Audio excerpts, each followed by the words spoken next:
नमस्कार। विज्ञान, प्रौद्योगिकी, आविष्कार और नवाचार से जुड़े देश के पसंदीदा कार्यक्रम ज्ञान विज्ञान में आपका स्वागत है। नए अंक के साथ मैं राकेश चंदानिया एक बार फिर से हाजिर हूं। आज के अंक में हम बात करेंगे सांस आधारित मेक इन इंडिया सेंसर की, बताएंगे कैसे कार्य करता है किफायती ऑर्गेनो हाइड्रोजेल सेंसर, और आपको बताएंगे गगनयान के यात्रियों के बारे में। लेकिन सबसे पहले हमारे चैनल न्यूज़ इन साइंस को सब्सक्राइब जरूर करें ताकि आप विज्ञान से जुड़ी किसी भी खबर से बेखबर ना रहे। आज के अंक को विस्तार से जानने से पहले आइए नजर डालते हैं आज की सुर्खियों पर। सांस के माध्यम से अल्कोहल का पता लगाने वाला पहला मेक इन इंडिया सेंसर विकसित। अस्थमा, मधुमेह, कार्डियक जैसी कई बीमारियों का भी हो सकेगा विश्लेषण। आईआईटी गुवाहाटी के शोधकर्ताओं ने तैयार किया किफायती ऑर्गेनो हाइड्रोजेल सेंसर। और साइंस एक्सप्रेस में जानेंगे गगनयान के यात्रियों के नाम। और इस हफ्ते इतिहास में कौन सा दिन क्यों है महत्वपूर्ण, देखिए हिस्ट्री ऑफ साइंस में।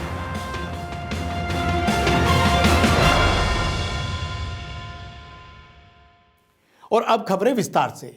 भारतीय शोधकर्ताओं ने सांस के माध्यम से अल्कोहल का पता लगाने वाला पहला मेक इन इंडिया सेंसर विकसित किया है।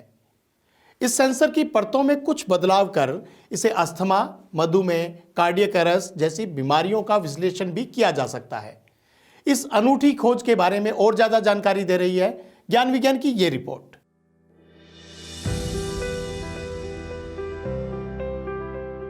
महानगरों सहित देश के ज्यादातर इलाकों में लगातार बढ़ रहे वायु प्रदूषण का मानव स्वास्थ्य के साथ साथ पर्यावरण पर भी प्रतिकूल प्रभाव पड़ रहा है।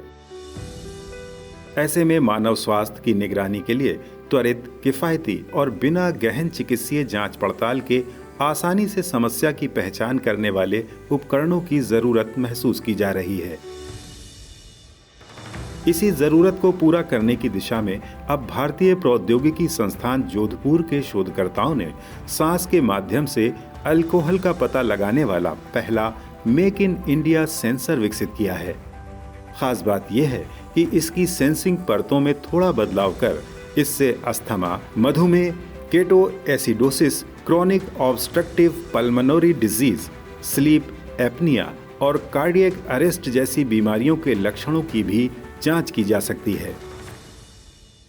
हमारी टीम ने अल्कोहल ब्रेथ एनालाइजर बनाया है जो कि केपेबल है हमारे जो ब्रेथ में डिफरेंट VOC जिनको वॉलेटाइल ऑर्गेनिक कंपाउंड्स बोलते हैं उनके कॉन्सेंट्रेशन को पिकअप करता है। सो से किसी ने ड्रिंक किया है तो उसके ब्रेथ में अल्कोहल है। अगर हमारे पास एक डिवाइस है जो कि आप ब्रेथ ब्लो करेंगे तो वो उसमें से अल्कोहल को पिक करके सिग्नल देगा कि कितना है और अल्कोहल है या नहीं। मौजूदा ईंधन सेल प्रौद्योगिकी आधारित अल्कोहल डिटेक्शन सेंसर बहुत महंगे हैं और आयात किए जाते हैं। इसके अलावा या तो ये बहुत भारी होते हैं या ऐसे हैं जिन्हें तैयारी के लिए लंबे समय और हीटर की आवश्यकता होती है, जिससे बैटरी की खपत भी बढ़ जाती है।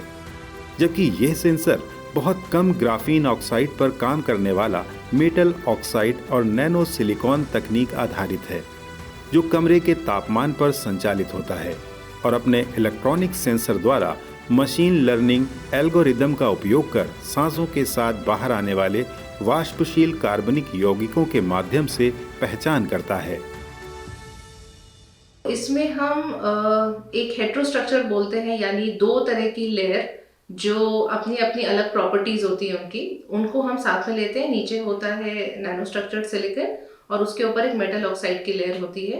जब ये दोनों साथ में होती हैं तो इनके बीच में जिसको हम बोलते हैं जैसे करंट फ्लो हो रहा है या रेजिस्टेंस चेंज हो रहा है, तो वो जो कैरियर फ्लो है वो इम्प्रूव हो जाता है। उसके बेहतर होने की वजह से हमें सिग्नल रूम टेम्परेचर पे ही मिल जाता है। इस अनुसंधान को जैव प्रौद्योगिकी अनुसंधान सहायता परिषद, विज्ञान एवं इंजीनियरिंग अनुसंधान बोर्ड और सूक्ष्म, लघु और मध्यम उद्यम मंत्रालय द्वारा वित्त पोषित किया गया है। भारतीय शोधकर्ताओं का यह नवाचार मानव स्वास्थ्य निगरानी में एक नया आयाम जोड़ देगा। भारतीय प्रौद्योगिकी संस्थान गुवाहाटी के शोधकर्ताओं ने एक रोचक और महत्वपूर्ण खोज की है जो हमारी स्वास्थ्य सेवाओं में क्रांति ला सकती है। शोधकर्ताओं ने एक ऐसा ऑर्गेनो हाइड्रोजेल सेंसर विकसित किया है जो कोमा या ऐसी स्थिति में होने वाले मरीजों के शरीर में होने वाले छोटे से छोटे संकेतों को रिकॉर्ड करने में सक्षम है। चलिए इस खोज के बारे में विस्तार से जानते हैं इस रिपोर्ट में। इलेक्ट्रॉनिक सेंसर्स गंभीर बीमारियों के लिए बहुत ही उपयोगी साबित होते हैं, खास तौर पर ऐसी हालत में जब मरीज कोमा जैसी स्थिति में हो और कुछ बता पाने में असमर्थ हो। ऐसी स्थिति में मरीज के शरीर में होने वाली छोटी से छोटी गतिविधि को जानना बहुत जरूरी होता है और आजकल ऐसे मरीजों के लिए स्ट्रेचेबल जेल का उपयोग किया जाता है। परंतु मौजूदा जेल की अपनी बहुत सी सीमाएं हैं। ये ना तो बहुत लचीले हैं और ना ही स्व उपचार में सक्षम हैं और अधिक तापमान की स्थिति में ये अपनी संवेदनशीलता भी खो देते हैं। इन्हीं बातों को ध्यान में रखते हुए IIT गुवाहाटी में रसायन विज्ञान विभाग के प्रोफेसर देबाप्रतिम दास के नेतृत्व में शोधकर्ताओं ने एक ऑर्गेनो हाइड्रोजेल बनाने में सफलता हासिल की है, जो इस दिशा में बहुत ही कारगर साबित हो सकता है। And we found that the gel is highly biocompatible. It is not creating any kind of issue on the skins.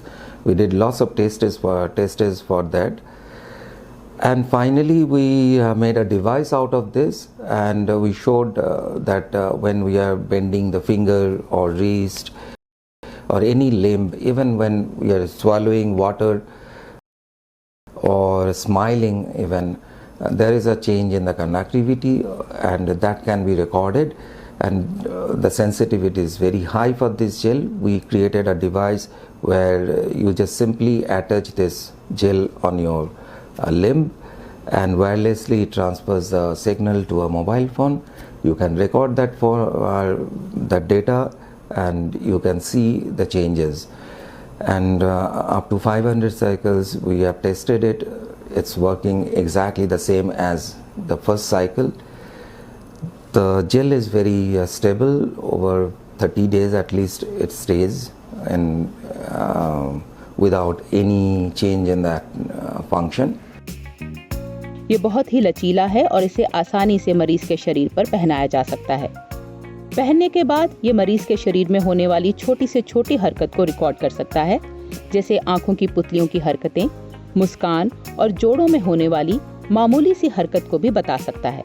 ये वायरलेस डिवाइस या स्मार्टफोन की मदद से काम कर सकता है। इससे डॉक्टर को रोगी की स्थिति में होने वाले बदलावों के बारे में 24 घंटे की जानकारी रह सकती है। इस तरह के सेंसर उपलब्ध होने से स्वास्थ्य क्षेत्र को काफी लाभ होगा।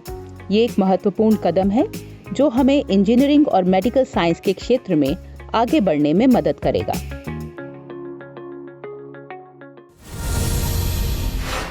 और अब नजर डालते हैं विज्ञान जगत की कुछ और ताजा गतिविधियों पर हमारे सेगमेंट साइंस एक्सप्रेस में। Group captain Prashant Balakrishnan Nair, group captain Ajit Krishnan, group captain Angad Pratap और विंग कमांडर शुभांशु शुक्ला ये एयरफोर्स के बेंगलोर स्थित aircraft and system testing establishment के टेस्ट पायलट हैं, जिन्हें इसरो के मानव युक्त गगनयान मिशन के लिए चुना गया है। आज इनके नामों को सार्वजनिक किया गया है। इस मिशन के लिए बहुत से पायलट ने अप्लाई किया था। उनमें से 2019 में पहले चरण में 12 को सेलेक्ट किया गया। उसके बाद कई सिलेक्शन राउंड के बाद 4 को सेलेक्ट किया गया था। फरवरी 2020 में इन पायलट को रूस के Yuri Gagarin cosmonaut training centre में 1 साल की ट्रेनिंग के लिए भेजा गया था।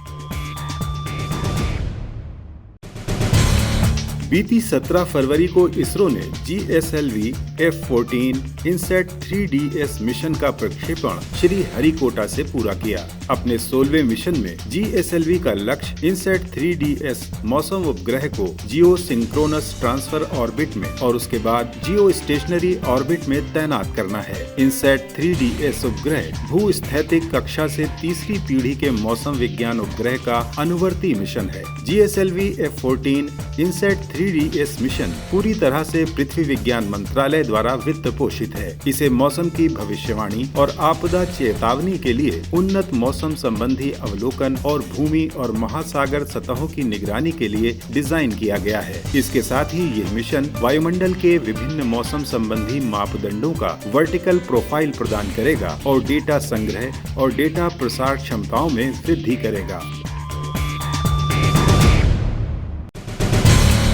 स्क्रिप्स रिसर्च के वैज्ञानिकों ने एक एंटीबॉडी विकसित की है जो पूरे अफ्रीका, एशिया और ऑस्ट्रेलिया में पाए जाने वाले विभिन्न प्रकार के सांपों के जहर में घातक विषाक्त पदार्थों के प्रभाव को रोक सकती है। एंटीबॉडी जो चूहों को ब्लैक माम्बा और किंग कोबरा सहित सांपों के सामान्य रूप से घातक जहर से बचाती है। ये शोध साइंस ट्रांसलेशनल मेडिसिन जर्नल में प्रकाशित किया गया है। नए शोध में विभिन्न मानव एंटीबॉडी की जांच करने के लिए प्रयोगशाला में उत्पादित विषाक्त पदार्थों के रूपों का उपयोग किया गया और एक ऐसे एंटीबॉडी की पहचान की गई जो विषाक्त पदार्थों की गतिविधि को रोक सकता है। इस शोध के प्रमुख लेखक प्रोफेसर जोसेफ जार्डिन के मुताबिक ये एंटीबॉडी कई प्रजातियों के सांपों में पाए जाने वाले प्रमुख विषाक्त पदार्थों में से एक के खिलाफ काम करती है, जो हर साल हजारों मौतों का कारण बनता है। ये शोध निम्न और मध्यम आय वाले देशों के लोगों के लिए बहुत ज्यादा सहायक हो सकता है, जहां सर्पदंश से सबसे ज्यादा जनहानि होती है। जार्डिन और उनके सहयोगियों ने चूहों पर 95 मैट5 के प्रभाव का निरीक्षण किया, जिसमें ग्रेट इंडियन स्पिटिंग कोबरा,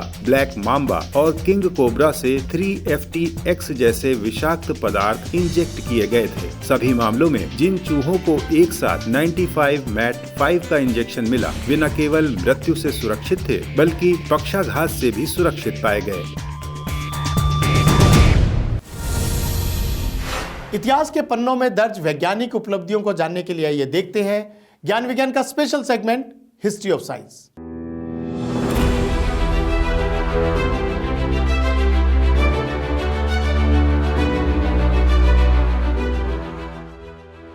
अट्ठाईस फरवरी 1928 को रमन प्रभाव की खोज प्रसिद्ध भारतीय वैज्ञानिक सीवी रमन और उनके छात्र KS कृष्णन ने की थी।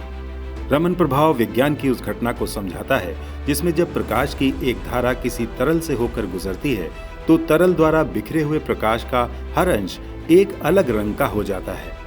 ऐसा प्रकाश की तरंग दैर्घ्य में परिवर्तन की वजह से होता है। ऐसा तब होता है जब प्रकाश की किरण में अणु विघ्न डालते हैं।